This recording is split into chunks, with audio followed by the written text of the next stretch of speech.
And here we have it, the man of the hour. When I look at Instagram, I say to myself, who the hell is this guy teaching these young kids how to hit baseballs, teaching them the psychology of baseball, hanging out with big leaguers?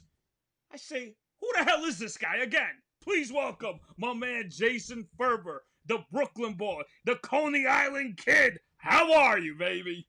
Good, Eddie. Thanks for having me, brother. Thanks for having me. I appreciate it. It's a nice introduction, man. How you Thank feel? you.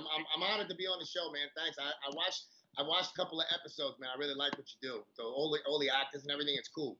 Thank you so much. I believe actors and athletes, those are my people. That's my entourage. That's my craft. And since I can't play baseball anymore, I love playing characters. So that's all I can do now. Well, I'll tell you, man. There's a big correlation on that, and because it reminds me, kids that are really good baseball players, right? Mm-hmm. They call them gamers, right? Mm-hmm. And a gamer is really what a gamer is an entertainer. So whether you're a Broadway actor and you can remember 2 hours worth of Hamilton lines, Mm-hmm. that's a gamer. It's the same thing. You like to entertain people. You like when people clap for you. You like when to show off your skills. And so the guys that are there's a big, that's what I'm saying, between actors and baseball players and athletes. It's there's some commonalities. It's the same thing in acting, and I'll tell you why. Especially baseball or tennis, because here's the thing. Number one thing, what I learned in acting school is that you really have to listen to be truthful. And the same thing in baseball. You really got to focus on that ball coming at 95 at you, but you really got to focus. And listening is the same thing. It's like you really got to listen because that's how you're going to answer truthfully. 100%. Yeah, I mean, sometimes to be a great leaders on different things. They're always great listeners. I was reading this thing said something about all these characteristics of leaders and things like that. One was what you said, and also great storytellers. Yeah. Great leaders are great storytellers. Usually always they can kind of like paint a picture and let you get involved in the story and stuff like that. That's probably why, you know what I mean? You do So, what you do. Thank you so much. So, Jason, here's my question. Yeah. How the hell did it start, man? You grew up in Brooklyn. I'm sure where you grew up in Coney Island, I know the neighborhood very well. The environment is bad. You could make an option and choose that path. You could make an option and choose that path. Or you could make an option and say, you know what, I'm just going to go straight. I'm going to go to finish school. I'm going to try to go to college. You know what I mean? There was different types of people in that area. I will guarantee you I know I'm right. Yes, there was a lot of different types of people. Some Right. some well intended and some not so well intended. But I definitely can. I promise you that I didn't make the right decisions all the time. I made a lot of wrong ones growing up. I had to learn, the hard way. I think I would say hanging out with the wrong people. My brother was 3 years older than me, Mm-hmm. so I was constantly hanging out. When I was, you know, 11, they were 14. When I was 12, they were 15, and so on. So I was probably looking at things and probably hanging out with guys that I probably shouldn't have been at that age. And my family didn't have money. So when you don't have money, you try to get involved and make things, find things to make you feel good. You know what I mean? Whether it's money or having a new pair of Jordan sneakers or being good at baseball or basketball or sport, you got to try to get in where you fit in. You could be good at graffiti back then, and you could get respect. I mean, that's what it was. Were you that guy going on the train No, and spray painting? Was that you? no, Oh, all right. I, Make sure. listen, I tried it and I was trash. I couldn't do it. I'm trashed. I couldn't. I'm not an artist, man. Right. I respect the hell out of it, though. I mean, a lot of people think it's graffiti. I think it is street art. I mean, there's some really talented guys out there that can do it. Yeah, the break dancers. I wasn't bad, but again, I wasn't elite. I could just keep a beat. I wasn't elite. I wasn't great at it. Wait, did you listen to the song Gemone? Gemone, that one? No, that's the greatest song in the world, maybe. Actually, Crazy Legs from the Rocksteady crew, those guys from the Bronx used to come to Coney Island and battle with the best guys in Coney Island out on the boardwalk. Oh, wow. Yeah, bring all these different guys from different hoods. Man, that was when it was like alive. Hip hop was Yeah.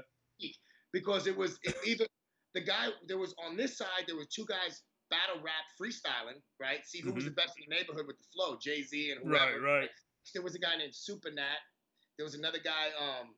Super Nat was like one of the. I think he was like maybe the top guy for a long time.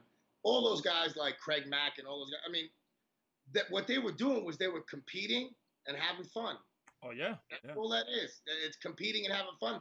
The guys that can't play sports in that era, if they could break dance, then that's what you did.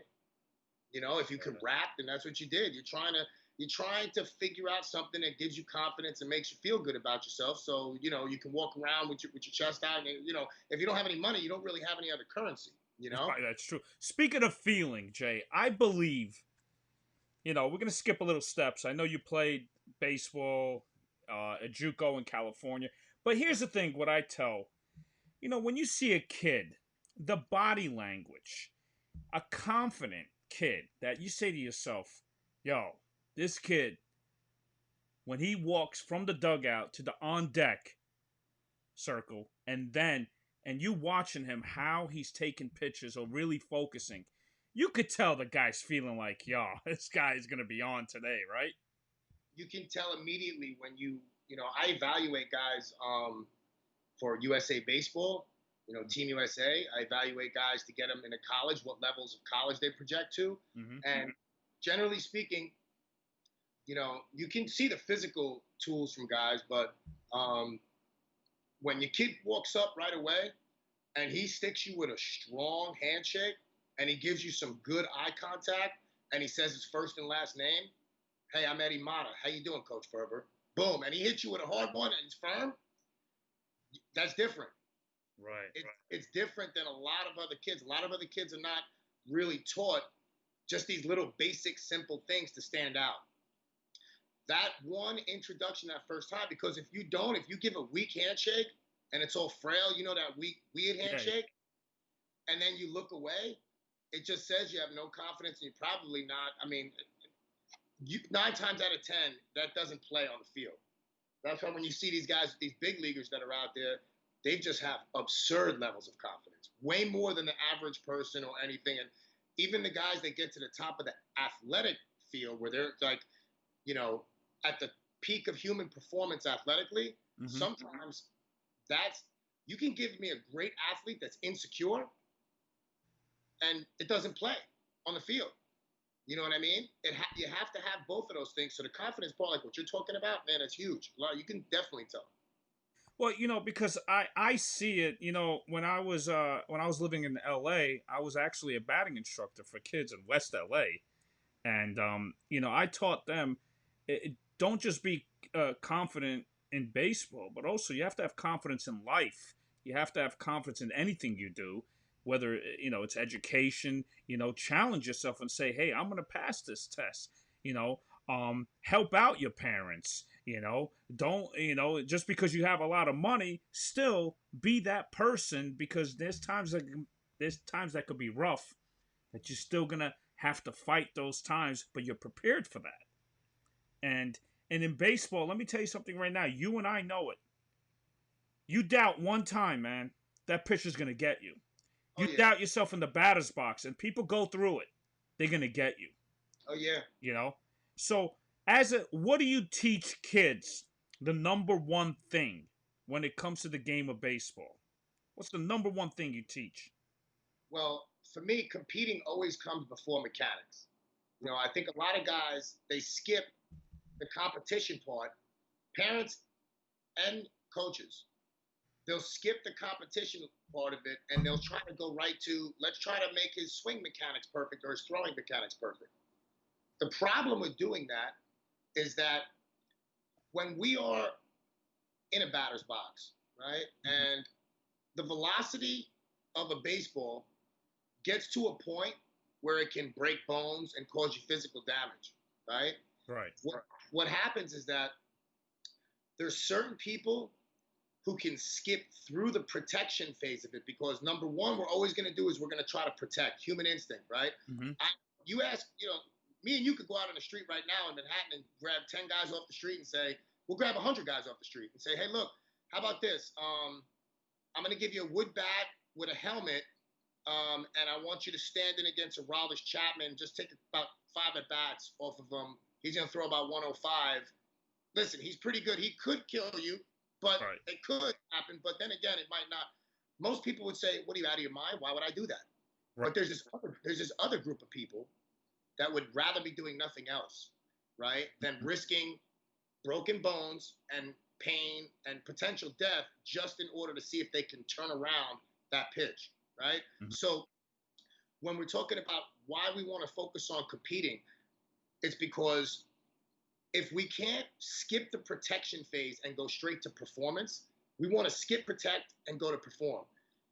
If I can practice with you, Eddie, you could be my hitting coach for 6 months, and we could go an hour a day in a perfect little controlled work setting, air conditioned in a little cage, and you're trying to run balls into my bat, make me feel good. I got it.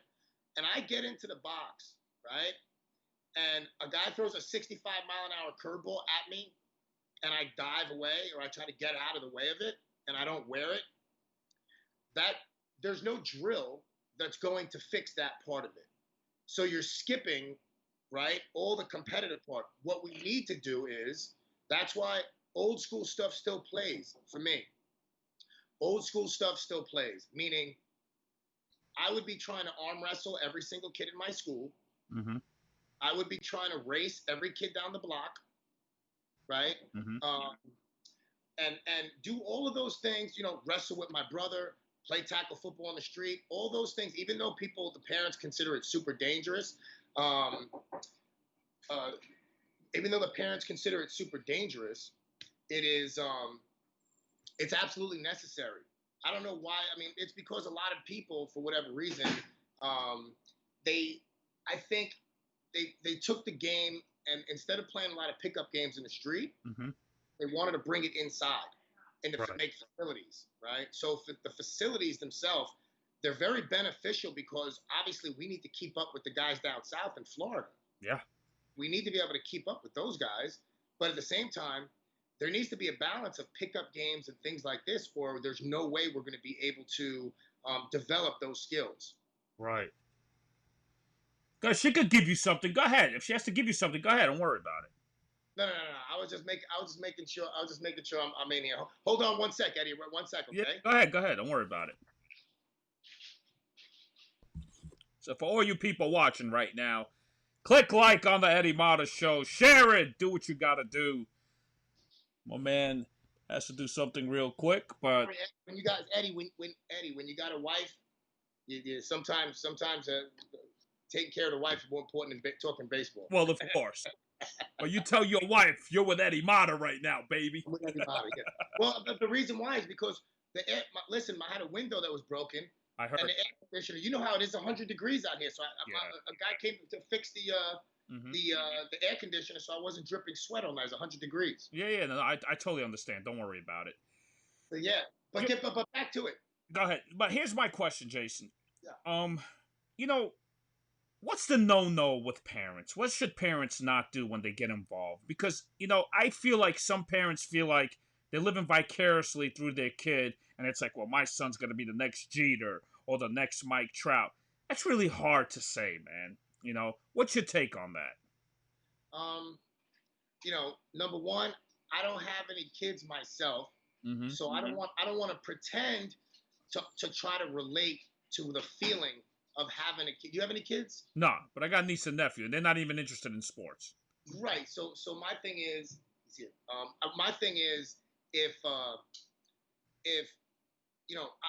I know probably, since what I know now, obviously, mm-hmm. Being a parent, I know it's a challenge, especially because what happens is there's 3 different people that really have to come together: the player, the parent, and the coach, in order for the kid, the athlete, to really be able to perform. Right? Because parents, generally, they don't have a lot of the knowledge or the experience that coaches have. They depend on us for the knowledge and experience to be able to teach these movements and all the situational stuff and all these different nuances about baseball, because they don't know it. The coach has a very hard time getting really, good feedback from the player. and it's really based on that. But I think some of the stuff that parents should really is find somebody that you can trust Hmm. with your son's development.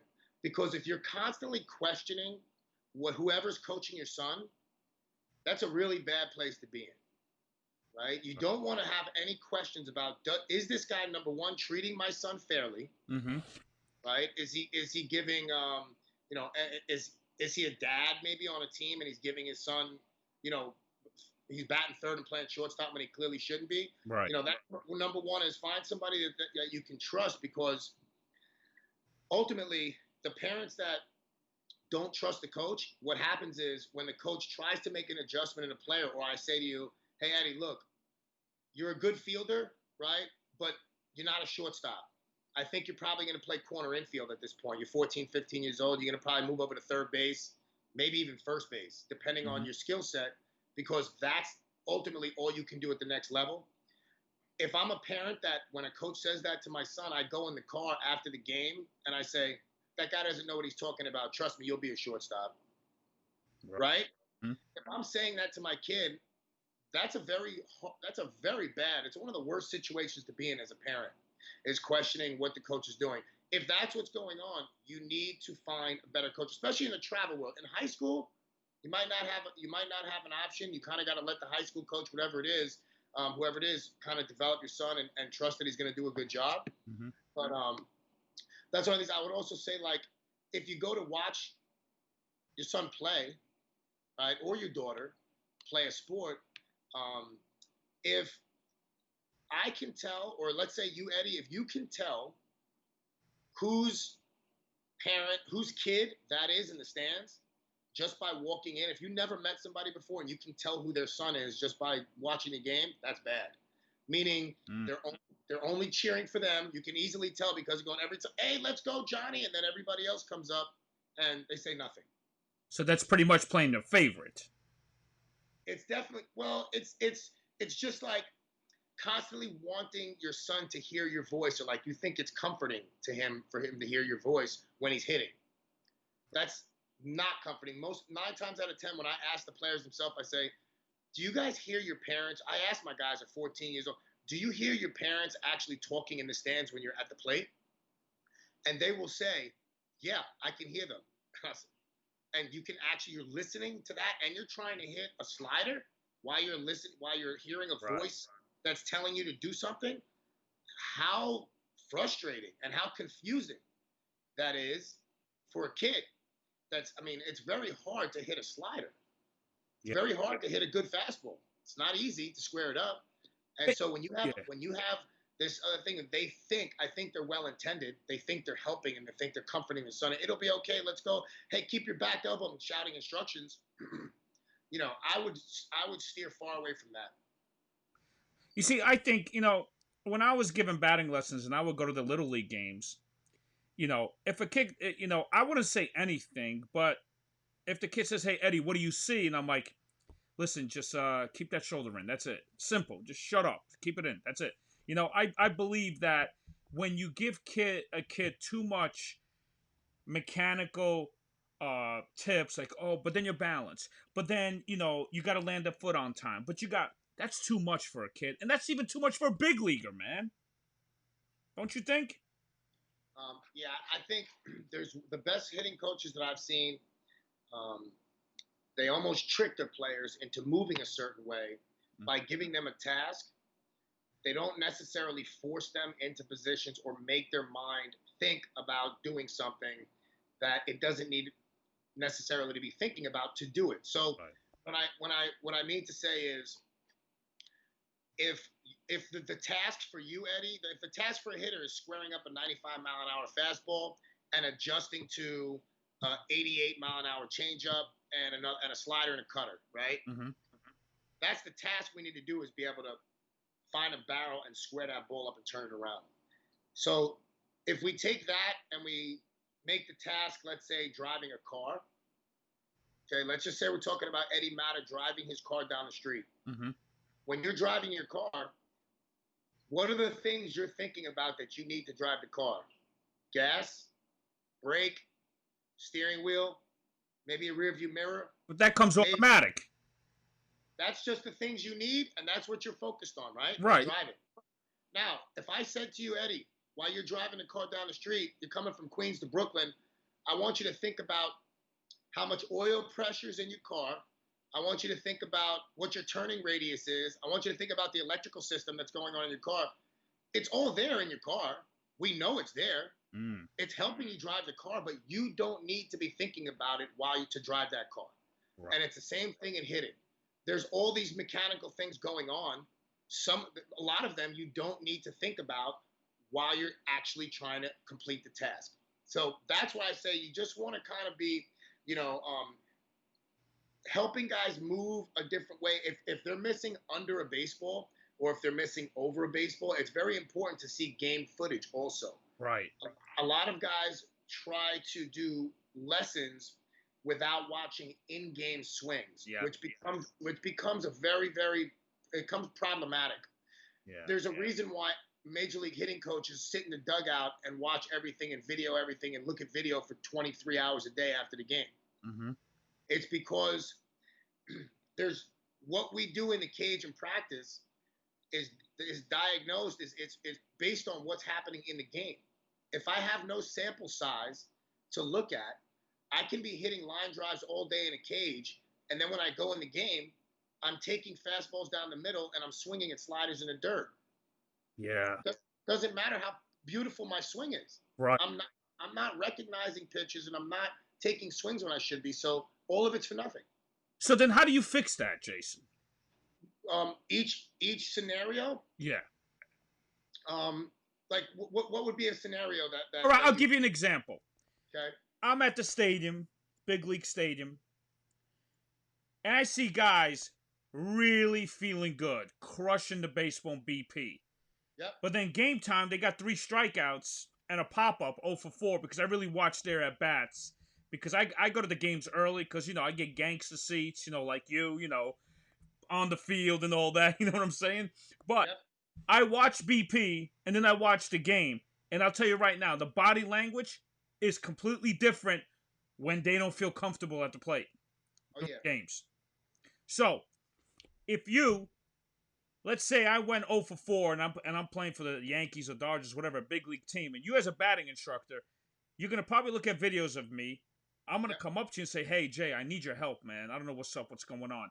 What would you do to me to make me feel comfortable? Because I believe in hitting is all about feeling. If you feel good, you're going to crush.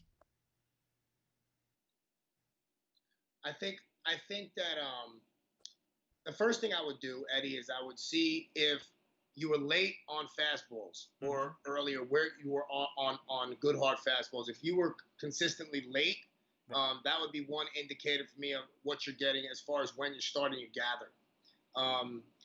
After looking at earlier late, I would be looking more at, are you missing above the baseball or under the baseball? Mm-hmm. I would also be looking at, these are the first indicators. I would also be looking at what counts you were getting into, what your approach was. Because I think mechanics are like the hardest thing to be able to,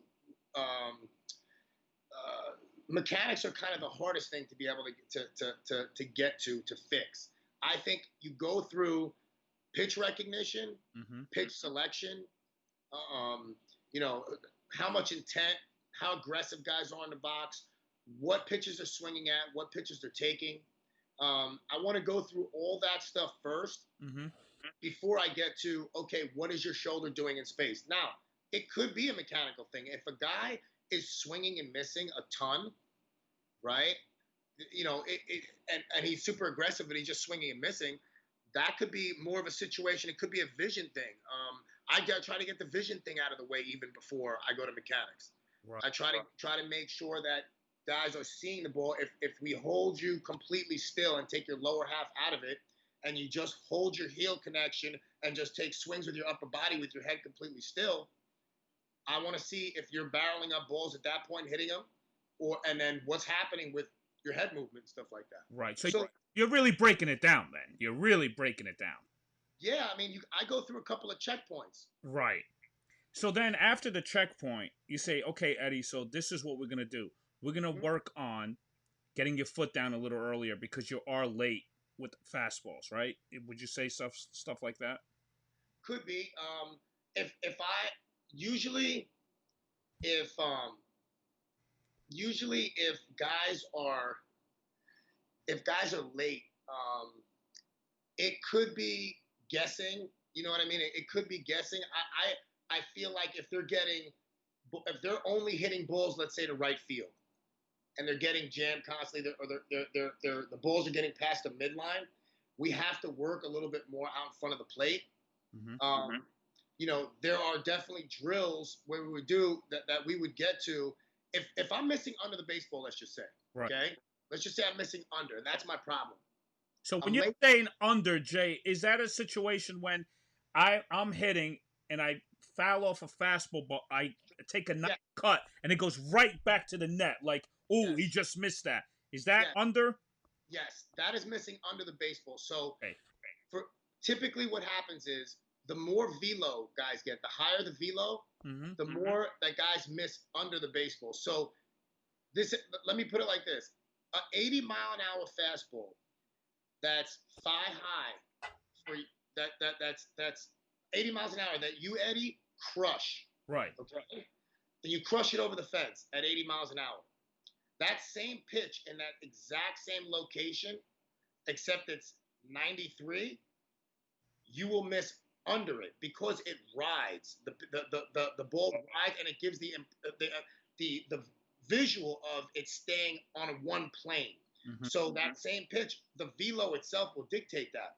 So something that you would do to counter that would be high T drill. The first thing I would do coming the next day, said we're missing unders. I'm going to put this T at the very top of the strike zone, like literally at your chest, where it's almost a ball. Oh, okay. Let's see if we can get your. Let's see if we can turn from here and just come and see if we can still hit line drives, keeping our hands tight to our body, and see if we can still hit line drives at the very top of the strike zone, and work from there. Right. Because that's what it is. Sometimes it's almost you have to trick yourself and set your sights higher on the actual baseball where you think it's going to be, Eddie. Mm-hmm. I have to keep my barrel like I think about being a half inch higher than what I normally would look at just to square it up. It's tricky, man. It's mentally it's very tough.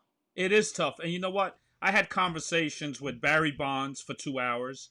I had conversations with Don Mattingly, you know, and both of them said something interesting to me. And what they told me is that Mattingly believes in letting the ball get deep in the zone. Yep. He believes in that. He says, look, Eddie, I like to get it deep as I can.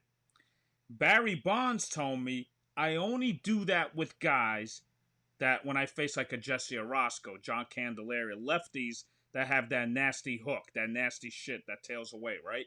Yeah. But then Barry Bonds told me, Eddie, to let the ball get deep in the zone, you gotta have quick hands to hit that. And some guys in the big leagues don't have quick hands, so they have to hit it out in front a little bit. Do you believe in that? Yeah, I mean, absolutely. Like, it depends a lot also on sometimes where you think you're making contact with baseballs. Mm-hmm. That's not really, unless you slow it down. A lot of guys that think they're getting, usually what happens, and here's the problem: if you misinterpret letting balls get too deep, like if young kids that are 11, 12 years old, and everybody goes, let the ball get deep, let it travel, let it get deep, and they're constantly late, okay? What happens is later swings produce harder swings. Because your body feels like I'm late and it's gonna get by me. Now to compensate, I'm gonna swing harder, which means my front shoulder is gonna pull at the end. I'm gonna go, oh shit, it's by me, and now I'm going and I'm trying to pull the bat to the zone rather than let it be able to flow. Right. So that means you're pulling off the ball, right? Is that what you're saying with the front shoulder? You're pulling the bat through the zone, Mm-hmm. which creates a path that goes across your body, and those rollovers and things like that happen. So you're saying you're in the zone, but then you get out of the zone. I'm saying, like, when you normally have your hands up ready to hit, Mm-hmm. right? If once I go back to load my hands, if I feel like I'm late here, Mm-hmm. okay, if I feel like I'm late, instead of being able to get my swing off with fluidity and flow and not what I'm gonna feel is I'm gonna feel like, oh shit, that ball's on me, I'm late, and I'm going to pull with my left shoulder. Oh, That's what I'm gonna do to okay. compensate. Right. I don't want to pull with my left shoulder. I want to ride my back hip through the swing and be able to basically produce like one fluid movement. That's what I feel like when guys are really feeling it when they don't feel like they're late. So here's the thing. I see on Instagram, you got Mhm. videos of Hicks, Judge, right? Yeah. Like, how did you meet them? How did this happen? How did Hicks say, "Hey, Jason, I like you a lot, man. You know what? Who the hell are you? You know what I mean? Like me. What I'm saying to you. You know, who the hell are you?" So how'd you meet Aaron Hicks? Obviously, first rounder from Long Beach. Spent time in Minnesota in the beginning, but now he's with us with the New York Yankees. How did you get involved with Aaron Hicks? I think it was a mutual friends, and basically, um, I think he liked the energy that I was putting out on Instagram with the young guys and stuff like that. I think a lot of the I think a lot of the big leaguers, um, this is I think a lot of the big leaguers like that energy. Hold on 1 second, Eddie. 1 second, man. Yeah, Sorry. yeah. But we'll go right back to Hicks. So you guys watching, make sure you follow, share it, share my page, baby. I got Jason Ferber in the house. You gotta love him. He's the Eddie, man. This is a commercial break when Jason has to tell his wife. All right, no no, big yeah, deal. yeah, yeah. I'm like, man, what's going on here? No. So what happened was he actually hooked me up with some tickets to the Yankee game. Oh wow, so Um, he reached out to you on Instagram. no, it was he was out to, no, it was a friend of mine that said, hey, uh, he said Hicks was at the game was tonight. He said, do you want to you want a couple of tickets? You want a ticket to the game? Come to see the big league, get some big league field passes and go watch BP and all that. Okay. And I said, yeah, that's cool. That's cool as hell. I would love to do that. Mm-hmm. Obviously.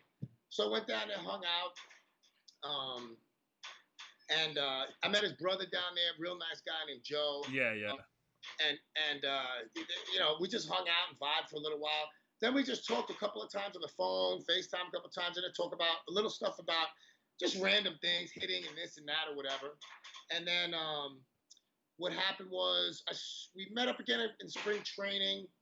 Um, you know, kind of just kicked it a little bit, played shot pool together and stuff like that. Mm-hmm. Hung out again, mutual friends. My other friend, Chris Colabello, Mm-hmm. who played for the Blue Jays, actually played with him on the Twins, and then also Bobby Tewksbury, who is another guy that hit with Hicks before. It's hit with him in the past. And he's a really cool, nice guy. He knows a ton about hitting and mechanics and things like that. So we were down at spring training just chilling out. And so we were kicking it then. And what happened was on the way back from Arizona, during this whole pandemic and all that, there was no facilities to hit, and Yankee Stadium wasn't open. Right. To even hit. Mm-hmm. It wasn't medically ready for like players to come in, but he still wanted to get some swings in. So he was like, "Yo, Ferb, can we hit? Can we find a field to hit?" I said, "Yeah, we'll find something somewhere." I think we had to go to New Jersey. We went to New Jersey or something because it was so there was nowhere to go in the city. So I called a friend, athletic director, a friend of mine, school in New Jersey. We went out there, and then the day before, he had a couple of friends. He said, "Hey, I got some other guys that want to come out and take some swings." And I said, "All right, cool." I said, "Who was it?" He said, Mike Ford. He said, Judge and Betances and all these other guys, CC Sabathia. I said, "Okay, let's go out there and hit." And we had a good time. We hit a little bit. He came into the facility. We actually got the key to a facility later on, and we've hit here and there. But like that was a really fun time because all those guys, it was the first time that they had come back out after the quarantine. So they were in a really cool state of mind. They were like just really grateful to be back on the field. You know what I mean? So a guy like Hicks, right? He gained your trust. What would he tell you while you're messing around with him, throwing him BP. What did he say? Hey, you see anything, Ferb? Did he say anything like that? Yeah, I mean, you say what you got. We video the stuff, and I think it's just a easy back and forth. There was nothing majorly mechanical at all that he was. When guys are at that level, Eddie, you're looking at such minor details, and like hitting is such a normal, regular, everyday thing that until the season starts, and again, you have like a sample size of what's going on. You're not really tweaking major stuff. He does, he doesn't hit off the tee. A lot of, Judge hits off the tee. He doesn't hit off the tee. Hicks just likes to take like some front toss. He'll do some command drills and he'll isolate some parts of his swing where he'll just kind of like load his upper body and feel what he needs to feel as far as his direction and his bat path go. He likes that first, and then he goes regular BP overhand, and then maybe when we turn on a hack machine, of the machine that can throw. We threw some lefty on lefty curveballs to him, and worked on that. But he's a pretty conventional guy. There's other guys that I think have a lot more crazy progressions to their practice. He doesn't seem to me that he's a very conventional type of dude, and he's got ultra crazy tools. Yeah, he's good. Speaking of hitting, here he is right here. I'm gonna show you guys, and my man Ferb is not bullshitting right here. Here's Hicks and Ferb right here. Here we go. See that? Look at that. Ah, yeah. But you see his swing. I look at his balance. He's so balanced. Yeah.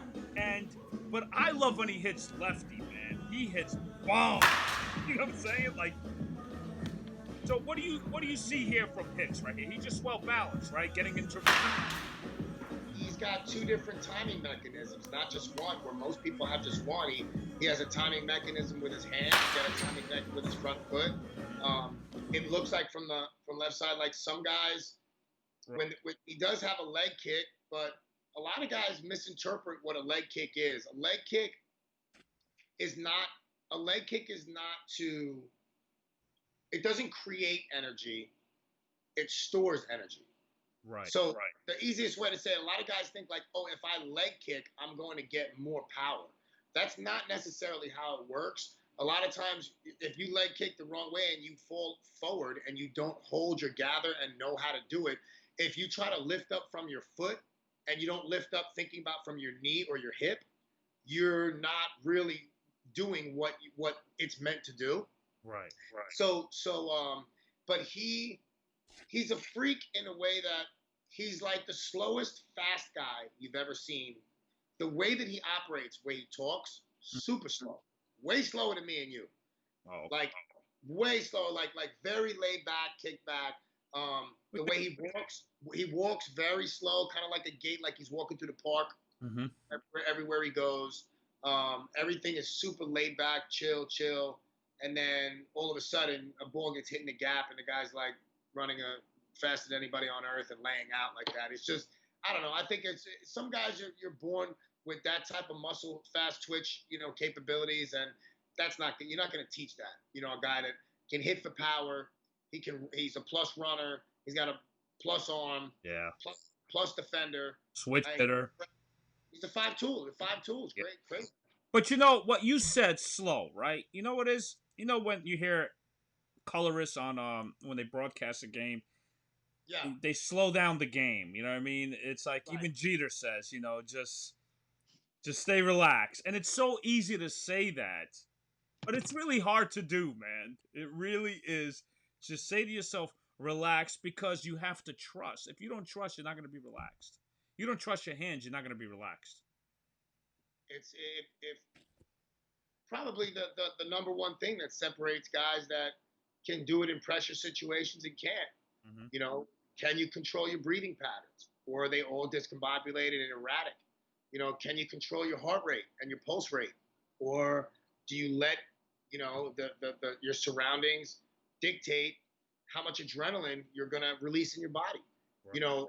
One of the guys I really love to watch, and I talked to my friend Casey Smith about him too. We love him. Is Robinson Cano. We always talk about how it looks like he's fallen asleep. in the batter's box. Yeah, yeah. And he's like, and then here comes 99, and he just turns on it like it's a BP fastball and blasts it out of the park.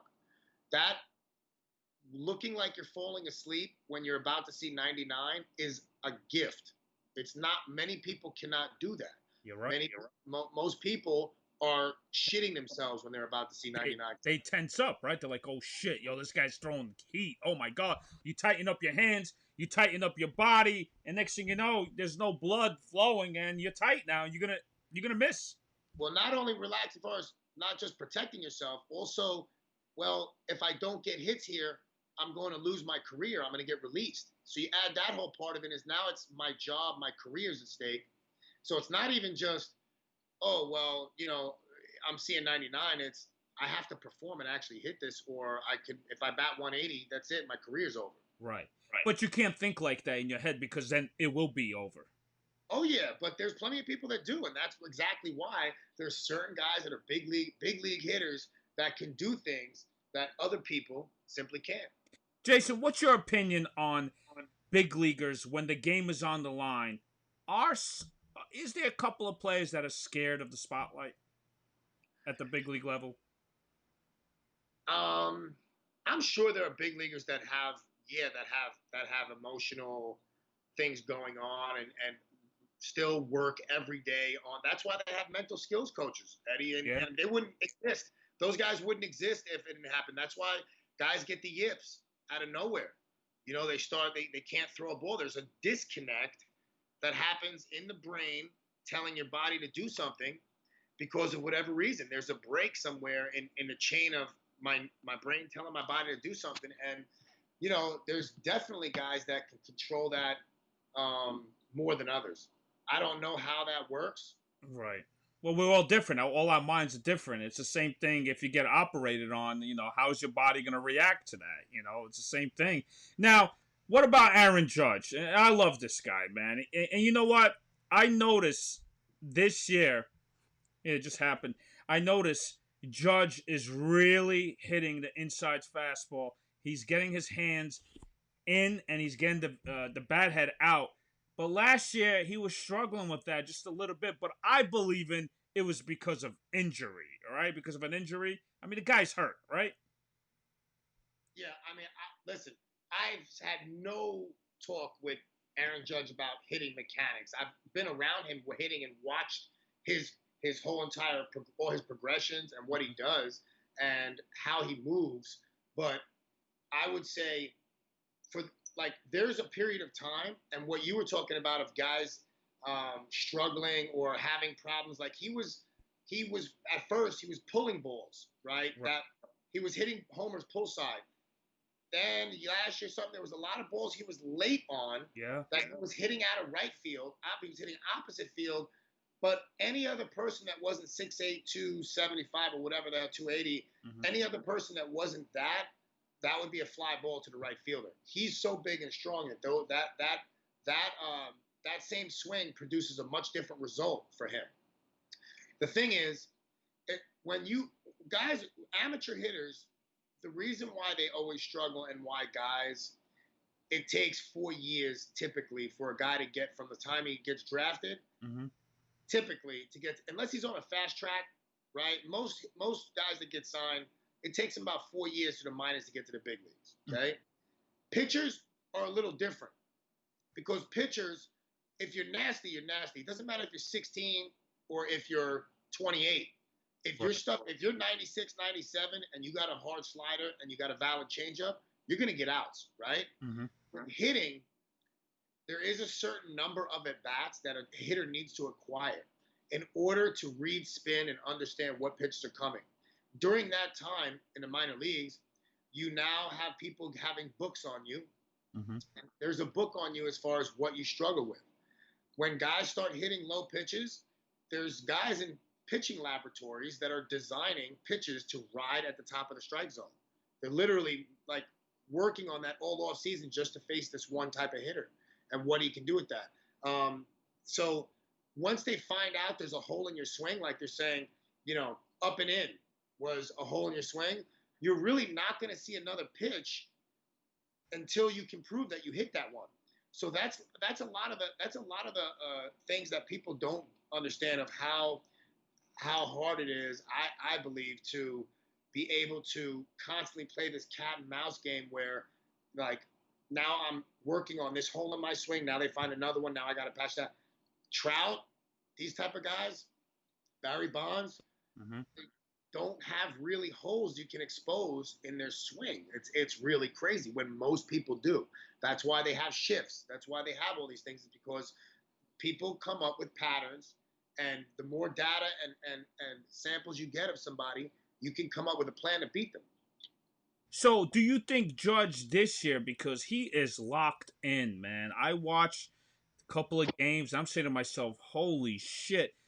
There was one pitch high and in, and he jacked it like it was nothing. And here's the thing: what people don't understand, when you have an inside fastball, sometimes you could hook it and it's gonna go foul. His ball was inside.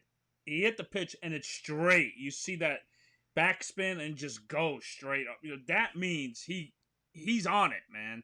Right? Well, yeah, when you're hitting the ball like that down the line and it stays true, Mm-hmm. you're hitting it in the at the right contact point. Guys that are when you're hooking balls down the line, that means that you're cheating and just swinging super early. You Right. see it and you're just swinging super early, and you're wrapping and you're basically you're getting around the baseball, and that's when you see that hooking effect when it's spinning and you're trying to keep it fair and you're like, that ball's just hooking.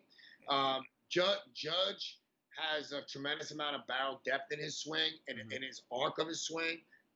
He also has a crazy amount of quickness in his swing, and combine that with, and he has a lot. I mean, when I watch him up close.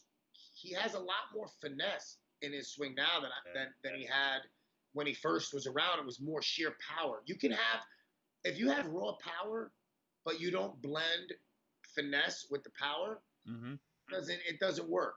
You have to have that finesse in order to do it, or else every bodybuilder in the world would be a hitter. It doesn't work that way. It Right. doesn't matter how strong you are. And I noticed with his swing too is that, yeah, like you said, it's finesse because sometimes it doesn't look like he swung hard, and the shit goes. You're like, damn, that's when you know you're the feeling he's feeling good at the plate. And every announcer, colorist will say he's feeling great at the plate right now. He's seeing the baseball very well. It's dangerous, man. It's dangerous that you could actually be that good of a hitter where, you can. And I think, again, that comes with experience. Like, you're gonna get exposed. You know what I mean? Everybody's going to get exposed at some point. The idea with those guys at that level, I believe, is trying to take. You're gonna have peaks and valleys, right? Always. You're gonna have an 0 for 32 string of at bats where you look like you don't even like you have a hole in the barrel of your bat. You don't know you know what I mean? A little leaguer could get you out. That's how bad it is. You can't buy a hit. That's a terrible feeling as a hitter to not know really why you're struggling. It's not so bad if you go like we were talking about before, man. Like I'm falling forward and I'm crashing into the baseball. I'm not really staying behind it and staying on my back leg and staying on my backside. If I know the worst is when you don't know. We're like, man, I'm seeing the ball well. I feel like I'm timed up and I'm just not hitting it. Like, that's bad when you have no idea. Yeah. It's not so bad if you have the actual what you're struggling with. Mm-hmm. Um, what was the last thing you were saying about? There was one other thing. What was the last thing you were saying about Judge at the time, or something? What was that last thing about struggling with what? I forgot. Um, Go back. well, struggling as far as like with the injuries I was talking about. That's one. Yeah. Two, he didn't really turn on inside fastballs last year. He would go either to the gap and right side, but then he would get beat a lot too on the inside.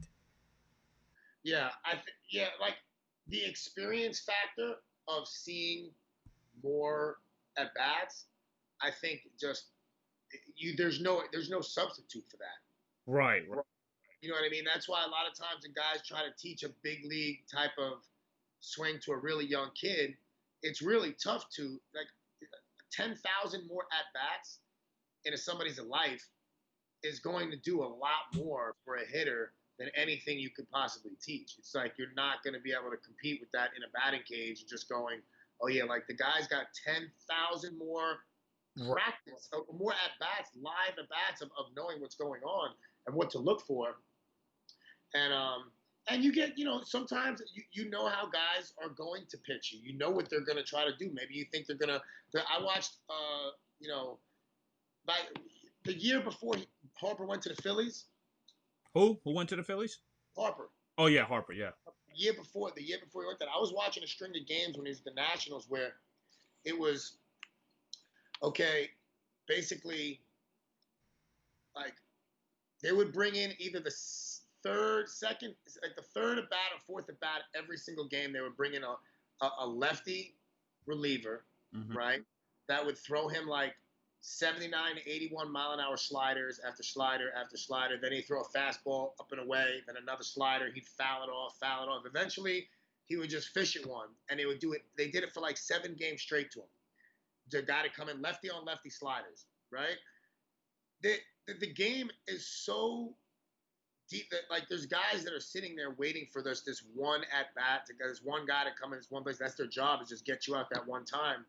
You know, it's really tough to hit at that level. I would say. I don't know what some of these guys also like. It gets interesting when you start thinking about what does if somebody has the exact same height and weight and speed and grip strength and all these other tools, they start to, when you get to AAA, most guys, they look pretty like similar as far as the positions, the height, the weight, the speed, and all that. Like there's usually of course there's some outliers, right? Mm-hmm. But there's guys that have the same physical capabilities of Mike Trout, but how come they can't hit like him? Yeah. Why is that? A lot of it has to do with, I believe, how fast Mike Trout's brain is processing information. It's the same exact capabilities. It's just that if your brain says go and your body goes 1 millisecond like before mine does, therefore you win.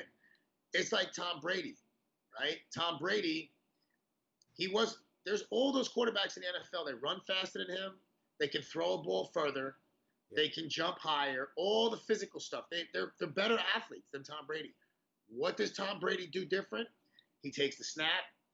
He gets that 1.6-second drop stack, gets it to Edelman, or fires a rocket. He processes all the defensive stuff coming in 1.5 seconds, has his route perfect, leads the guy seat to the chest, right? Threads a needle over and over and over. He does that one thing quicker and better than anyone, which makes him the greatest. And also what makes him great too, he'll probably tell Edelman, "Hey, I'm gonna throw it at your hip, so that's where the ball's gonna be." You notice that, right? Or I'm gonna throw it near your knees. That's where I want you to catch it. With the routes, he's that special. But like for instance, look, you were hitting with Judge right here. I mean, I know you're not gonna tell him anything, but he just wanted you to throw here, right here. I'm gonna show you right here. Look at his leg kick right here. That's his timing technique. Right? And I notice you're going right back to the L screen real quick, because that shit is coming at 119 exit velocity. Look at that.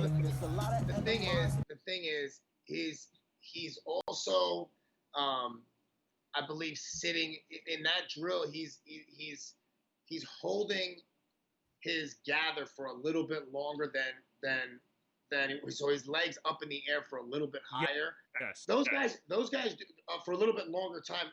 Those guys do some things from an individual standpoint that it's tough to even explain why they're doing it, because they're looking for a feel that gets them right. Right. So there you go. Back to the feel again. Yeah, it's looking for a certain feel, a thought that clicks and says, okay, I just hit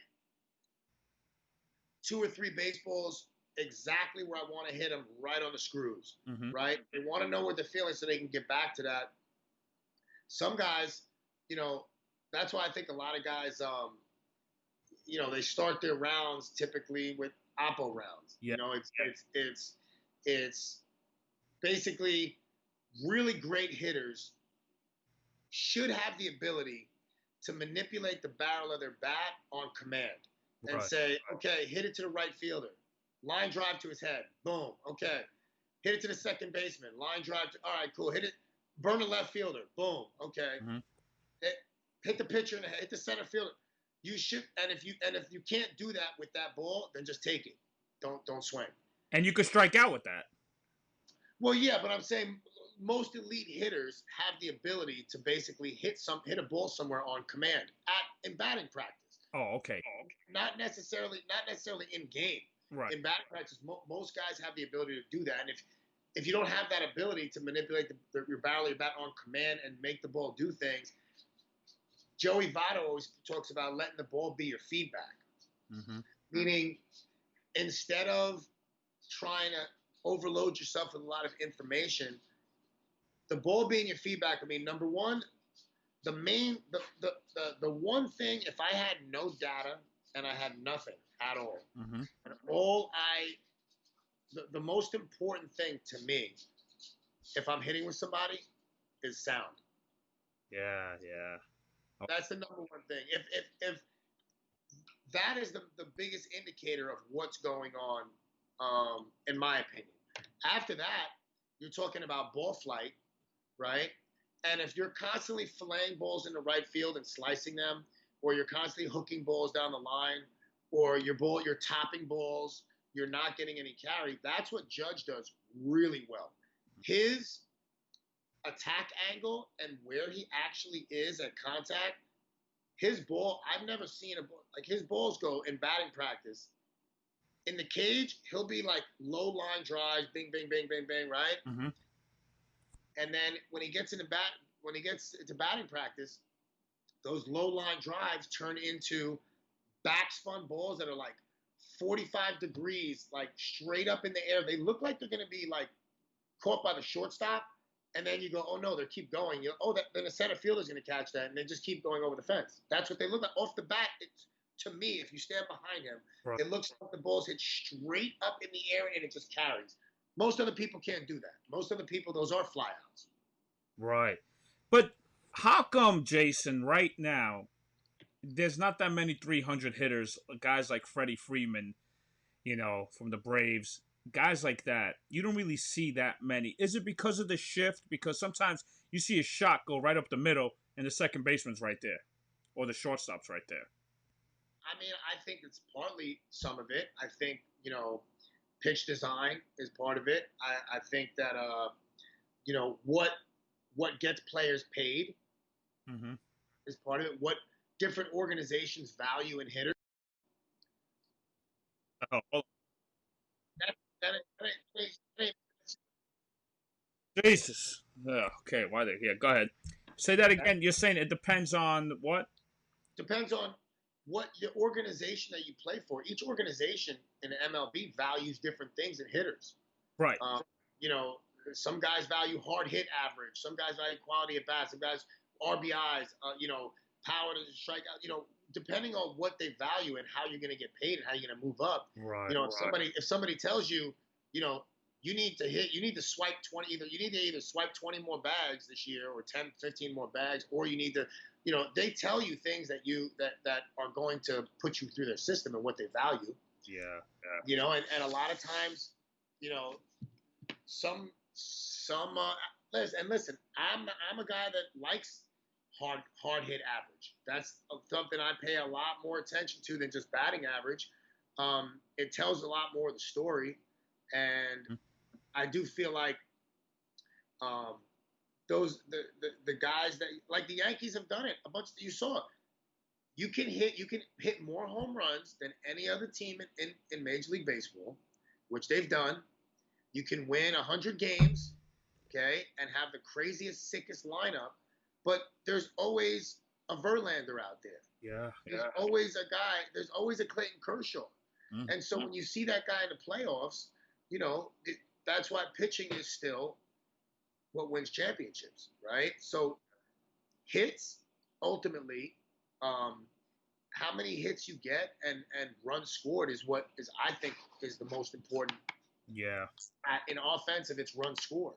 Well, it's on base for the guys that set the table, and it's for the guys to drive in runs. I mean, RBIs is a must, especially if you bat third, 3, 4, 5, whatever. You got to hit with men on base, especially 2-out hits. But here's one thing that Jason, that people, an ordinary fan doesn't realize. But when you and I watch a game and we see a power hitter like Freddie Freeman or Judge or anybody that's like a threat on a 3-1 count, you and I saying, oh, he's going to throw a curve or a changeup. He's not going to get a fastball, especially men on base. You and I will evaluate the game like that. But ordinary fan will be like, ooh, fastball, fastball. No. Right? Yeah, I mean, yeah, you're a lot of times just because it's 2-0. That's the same reason I tell a lot of my guys, I'm not personally. I don't like 2-0 as the best count to swing at for hitters count. I think in Little League, 2-0 is probably the best count to swing at. Mm-hmm. But once you get past that, because it's so obvious, everybody knows 2-0. So they're not going to, if any good pitcher's not just going to feed you a fastball. Everybody goes, oh, 2-0, here comes the fastball. He's going to try to live on the edge, nibble on any good pitcher's not just going to feed you unless you're playing weak competition, then it's different. But I like 0-0 counts. I like 1-0 counts. I like 2-1 counts. I just think they're better counts to hit in than 2-0. Because 2-0, you could be a little anxious, right? And I just think it's too obvious. Everybody knows the pitch coming. I'm not saying that you don't get a lot of hits on 2-0. I'm just saying that's, for me personally, I like my hitters to be more ready on 0-0. And I like 2-1 counts. I like 1-0 counts like that because 1-0, the guy's still not trying to get to 2-0, and he's most likely going to come back. If he tried to throw, slider to start off the at-bat or a curveball to start you off at the bat and he didn't get it, it's probably a good Indian. He might double up on it, but usually they're going to probably try to bury a fastball. You know what I mean? So when in doubt, the pitcher's going to have to throw you a fastball.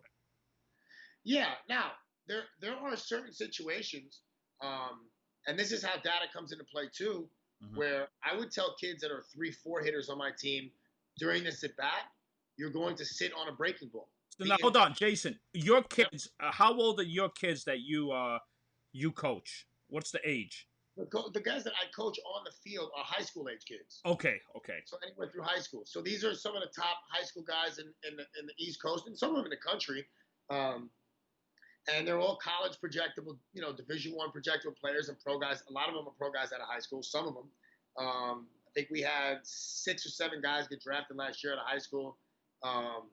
And there's a lot of guys playing in the ACC and SEC. So they're really good high school players.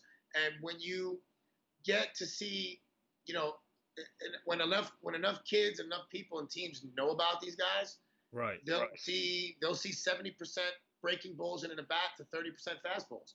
And when the odds start to change like that, when you see that a guy is throwing fastballs nowhere near the plate and he's trying to throw breaking balls for strikes, but he's trying to not throw, then I'm not going to sit there and hope he misses on a fastball.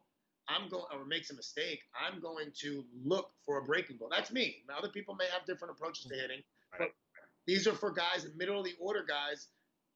And if it doesn't work out, it doesn't work out. It's anybody's best guess. But for me, if I'm sitting breaking ball, most guys go, oh, you're going to go fastball and adjust to a curveball. Okay. I mean, if you can do that with plus velo, like really, really hot, like you can do that and you can do it well. That's good. I think you'll have a lot more success hitting a breaking ball if you're sitting on one.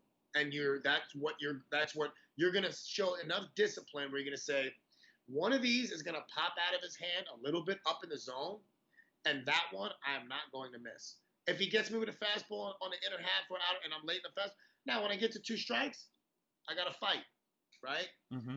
But if I'm a 3 or 4 hitter, and the last 2 times I came up to the plate, he got me out on a slider or he got me on a curveball, and I haven't seen a good fastball a day, a hittable one, I'm not going to just sit there and keep doing that and go, look, fastball and adjust a curveball. I'm going to – so it's really about having a plan. Yeah. You know what worked for me, Jay, when I play college baseball is that I always look away and react in. That was me.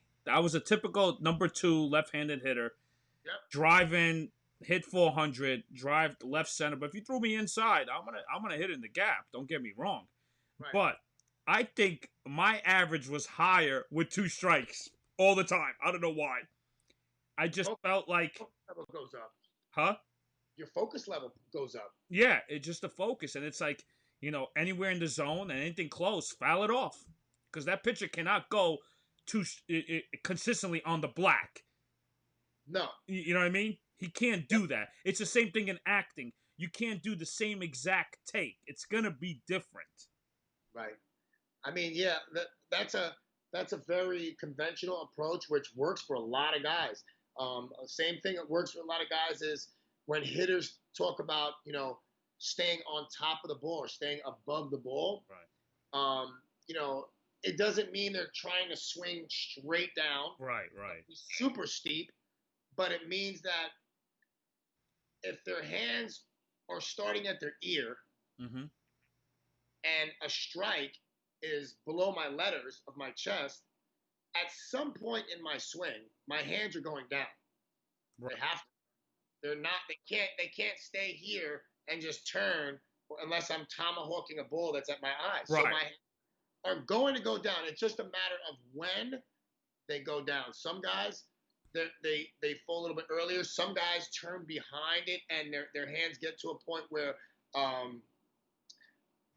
but they're thinking barrel above the ball, stay above this ball, because if they don't, they're going to miss under, like you said, mm-hmm. right? Like we were talking about before. Yeah, just missed it. And also, a lot of guys, when they think about, I'm going to try to lift this ball, I'm going to try to hit it in the air and elevate a baseball, they get disconnected behind them. And they lose a barrel, and that's it. That's when they pop a ball up. Right, yeah. Especially situational hitting, when it's less than 2 outs and men on third. I believe in that. There's a bonus and advantage. A bonus is getting a hit, but advantage is if you just could lift that ball in the air and get that run in, you're fine. Oh yeah. You got to be a smart hitter too. You got to say to yourself, situational hitting is the key, especially in October. You're facing the best pitchers. You gotta play situational hitting, man. Yeah. To get that run in, you gotta do that. Otherwise, it's gonna be hard for the next hitter with 2 outs. With men on second or with men on third, it's gonna be much harder. Yeah, I mean that's a team. It's having a team swing as opposed to a selfish swing, right? Right. I mean, different ways, and there are different in different situations call for different things. There are times to be a free swinger. Mm-hmm. Kind of turn it up a little bit, not necessarily muscle up, but It's okay to swing hard. Oh, right? yeah. I mean, listen, if you got a 2-0 count, 2-1 count, you're up by 4 runs, you got that fastball coming middle in, you're swinging out of your ass. Yeah, but when I was teaching little kids, I would say, look, I don't mind you swinging out of your ass, but I want you to be balanced at the end. So in practice, I would tell the kids, hey, swing hard, but I want you to be balanced. Make believe paparazzi's taking pictures of you. Stay balanced at the end. This is not in games. I'm talking in practice. Like once you finish your swing, I better not see you move. I want you to stand still. Is that a good teaching method at a little league level? Well, I think when guys have some body awareness and things like that, because a lot of times kids will fall off balance, and I don't know if it's because they're if they have no body awareness to begin with, mm-hmm. That it's going to be very tough to do. Balance is definitely a key part of hitting. It's interesting. I've seen it both ways. It's like sometimes things happen so fast in the game where, like, if a guy takes a swing and he starts to run to first base, we don't really see. Now, if he hits a home run and he pimps it and he just stands there with that perfect balance that a lot of guys do, that's one thing. Sometimes you have to be an athlete and go run, but I think that you're talking about, like, you like the idea of a kid staying strong, like just using the bat more as a weapon than it is like letting and controlling the bat rather than letting the bat control my body movements, right? Well, control the body too. You know what I mean, yeah. Jason? It's like, look, I don't mind you. It's the same thing as you're racing a car. You want to be in control. You could go lightning quick, but you gotta have control. If you don't have control, you're gonna crash. Yeah. Yeah, I mean, definitely.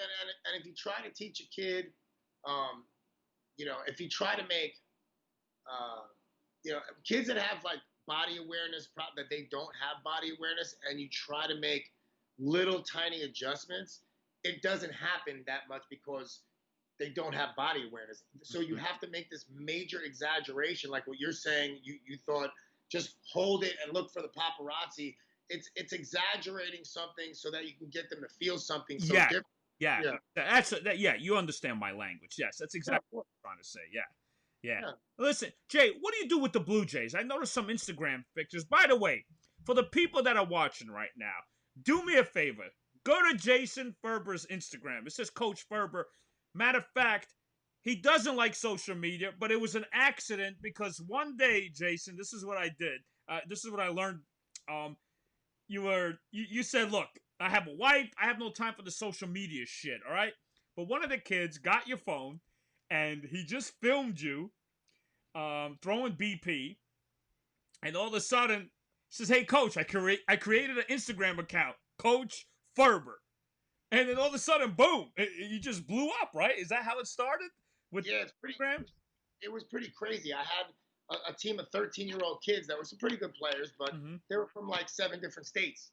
So it was very tough to be able to manage, getting them to know each other and finding some chemistry to be able to go out and compete with. Because you don't want to go out in the field with a bunch of good athletes, but they don't know how to play together. That ain't gonna win either. Right. You got to be able to know each other. So I was doing it through a group text at the beginning, Mm-hmm. and like any 40-year-old guy, I don't know, I was like 37, 36 at the time, but I was just putting all the hitters on a group text, and I would send them videos and say the same videos you see on Instagram, and I would say, hey, this is John Smith. He goes to school over here. He's he likes fishing, and he's an outfielder and lefty stick and this and that. Give us one suggestion about his swing and one thing you like, and get to know who he is. So I was trying to really like get them to kind of connect with each other, but obviously having kids were saying like, hey coach, I can't wake up to 52 text messages on my on this group message. There has to be a better way to do this, right? So that kid you were talking about, his name's Ben Greenspan. I was hitting with him since he's like 8, 9 years old. He's a freshman in college. Actually, well, after the COVID thing, he's a sophomore at William and Mary College in Virginia. And so he was basically like, listen, if you just start an Instagram account, we can all go on there separately. We don't have to do a group text, and we're all on there anyway, so we can just DM each other. And that's when he picked up, because I was resistant to it, because I was like, I hate Facebook. Yeah. I don't want to, I don't want to go on there and do that. That's just too much of a headache. And then he finally did it, and he said, look, all you do is you go here, see a library, you just post it like this, you write, see where's his caption, you write this. And I said, okay, we'll try it out. Wrote it, did it like this. It was 14 guys on that Instagram account, on the Coach Ferber account. It was 14, just my players, a team of 14 guys. And then I started nicknaming guys, just messing around. Mm-hmm. From whatever nicknames that, Frankie Eyelashes and Joey Coffee Cakes, Bobby Boucher, whoever. Hold on, but Jason, you got out-of-state people. Do they get that joke, like Joey Coffee Cake? Like, you know what I'm saying? Like, a New Yorker will understand that, but like a kid from Arizona or Missouri, they'll be like, I think that's why they get a kick out of it. Right. Well, Jason, listen, you're awesome, man. Because listen, I love when guys from Brooklyn, how the way you grew up. I mean, just to let you guys know, guys, Jason was so poor back in the days that he went to the bowling alley, took the shoes, and went out with those shoes because your sneakers were all ripped up, right? Yeah, that was not a good one in my life. That time, not a good time. But there was a good time. I went through it. I went through it. Trust me, I didn't have anything back in the days. I grew up just like you, but I grew up in Canarsie, but I went to high school in Bensonhurst. And I grew up in the projects, and it's like, I know where you're coming from. I mean, I used to have a bus pass, it expires after 7 p.m. And I would go to high school in Bensonhurst, FDR. So I would tell the bus driver, listen, I'm going to be honest with you. I know it's past 7. I had practice. Just help me out. I'm fucking poor, man. He's like, come on in. And it's so good to be honest, because these people understand if you're honest and you're like, all right, let them in. You know what I mean? Yeah. So No, I mean, it gave me a lot of I guess gratitude for what I got now. I will say that. Um, growing up, when your family is on welfare or you're struggling, like that, and you're not really have the best self image yourself. right. When you go out to the field and you get picked first in a pickup game, and you go, wow, man, like it doesn't really matter what's going on at home or how my family doesn't have a car and I don't have nice clothes. I can still get picked up in this pickup game. Yep. I can feel good about that, and I think that feeling that gave me that really good feeling inside about myself when I didn't have much else to feel good about. That's the feeling that I want to try to give to young players. For me, it's not so much about trying to create the next Aaron Judge. Right. Aaron Judge is whoever the next Aaron Judge is going to be. That's baseball. That's just genetics. Some of it's genetics. Some of it's right time. You can't control that. You can't control that.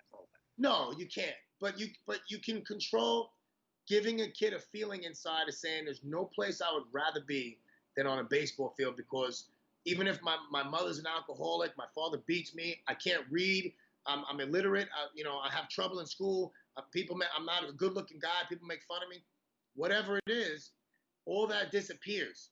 Yep. When you get on the baseball field, it's about, are you better than me today, or am I better than you today? Right. You know what I mean? And I think that's really a really cool thing for young kids to be able to feel something that's like, everything's not perfect in my life, but this game, even on days, the worst day, when they say worst day of fishing is better than the best day. For me, it's baseball, it's the same thing. A worst day on the field is better than me going into an office and grinding with a suit on. Right. Yeah. Listen, you're doing great. I mean, look, you're teaching kids, you're developing kids, and these kids don't forget who you are. I'm sure a lot of these kids, when they got older, they got drafted, they got scholarships, or they're playing college baseball, and I'm sure your name is mentioned. And they say, yeah, it was that Brooklyn coach, man. I remember, man. He called me Joey Coffee Cake, and his friends are like, Joey Coffee Cake? What is that? You know what I mean? Like, a New Yorker will react to that. They'll be like, oh, I love it. I'm assuming your favorite movie was Goodfellas. I'm assuming right now. Yeah, I would say number one. A second. I mean, I don't know. My uncles. I think Godfather. I would say it depends. Like I don't know how you could say that a movie's better than The Godfather, but I think Goodfellas, as far as entertainment for me, you know what I mean. Godfather's like, it's like, okay, you can say that's the best script and best cinematography and the best like. Right. But as far as just entertainment value, I'm saying Goodfellas more entertaining. Definitely. Listen, Jason, it's been real. Listen, I'm glad I found you. Yep. Instagram. I am so happy that I interviewed you. I just want parents to really understand what's it like, what these kids are going through on the hot summer day, 95, 100-degree weather. You're out there busting your ass, helping that kid. And what I noticed from you is that a kid has to have that attitude that he wants to be on the diamond. He wants to take dry swings while he's home. He wants to do something every day to get better. Now, when a kid says, oh man, I have to go to practice today, that's not the kid that's going to go far when he says, I have to. But when a kid says, oh, I can't wait till I get on the diamond today. You know what? 95 degrees? I don't give a shit. I'm out there, baby. Well, that's when you know you've done your job as a parent or as a coach, is that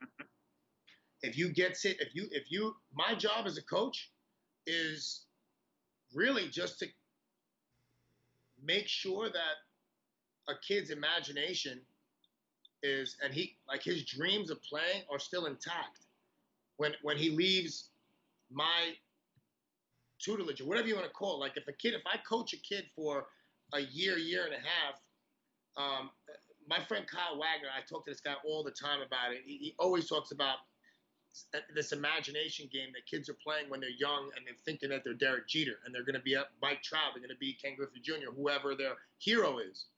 And it only takes one coach that's been jaded or a negative type of dude to strip that away from them. Yeah. You know what I mean, Eddie? Mm-hmm. So my job, if I can just keep a kid's imagination intact and his love for the game, and ask him continually, are you enjoying it? Are you enjoying this thing? Are you enjoying this thing? Yeah. What drives you every morning to get up and get better? What motivates you? Right. If he's giving me good answers, saying I just would never, I would never want to be somewhere else, and he's giving, then I just pass him right off to the next guy, the next coach, whether he's in college or wherever he is, or the pro guys, and continue on. When you don't have to remind a kid to go to practice and he loves to practice, that's when your job's over. Yeah. You did your job. Now you can go. You know. Yeah. Totally. Listen, Jason, I love you, brother. Okay. Love you too, Eddie. Thanks, brother. I'm gonna end this, but I'm so happy that I did interview you, and it's been real. Seriously, I love what you're doing. You also you work with a lot of Blue Jays. You're doing great, man. And you know what? This is your line. Stay crispy. All right. Stay crispy, my guy. Listen, Eddie, we're gonna have to get together. I'm gonna take you to pizza at New Park Pizza in Queens. Hey, I like L&B better in Brooklyn. All right. I was just at L&B the other night. I'll take you down there too. Oh, all right. You know what? I noticed you're a little buff, so I don't know where that pizza goes in your system. Gluten free. No, I'm kidding. Gluten free. Hey, don't get LA on my ass right now. All right, I don't want that gluten free shit. Listen. Hey, stay crispy, Eddie Mata. Thank you so much. Hey, your boy Ferb's out here, Coach Ferber on Instagram. I just want to say, if you get a chance to go subscribe to my guy, Eddie Mata's YouTube channel, go check him out. The guy's got some great energy, does some great interviews, and all around just a good guy. He's got a good heart. Check him out. Subscribe, Eddie Mata YouTube. The Eddie Mata Show, baby. The Eddie Mata Show.